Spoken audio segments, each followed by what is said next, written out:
Welcome to our channel. Today we how to fix shipping rates with PirateShip, full guide step by step clearly. Start by visiting the PirateShip website in your preferred browser. Log into your account using your username and password.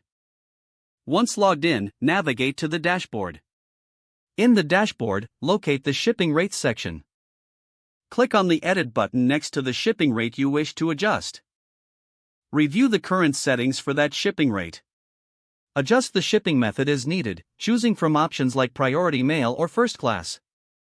Next, set the appropriate weight and dimensions for your package. To ensure accuracy, enter the weight in pounds or ounces.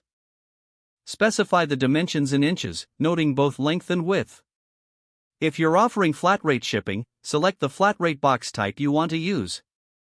Consider adding handling fees if necessary. Once all details are filled, double-check for accuracy. After verifying the information, click on the Save button to apply the changes. Back in the shipping rates section, you can preview how these changes affect shipping costs. If necessary, test your shipping rates by creating a mock shipment.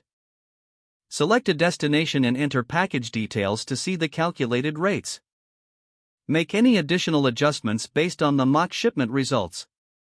Once satisfied with the rates, they will automatically update for all future shipments. To communicate changes to your customers, update your store's shipping policy if applicable. Regularly review your shipping settings to stay competitive. By following these steps, you can effectively fix your shipping rates in PirateShip. If the page does not load, refresh the browser or try again in a private or incognito window. Make sure you are using the correct email address, then retype it carefully to avoid small typos.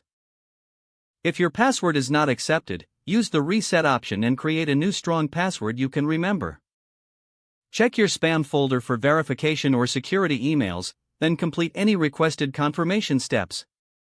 Enable two-factor authentication if available to improve account security and reduce unauthorized access risk. After signing in, review your profile details so your contact information and settings are accurate and current. Don't forget to like this video and subscribe to our channel for more step-by-step tech guides.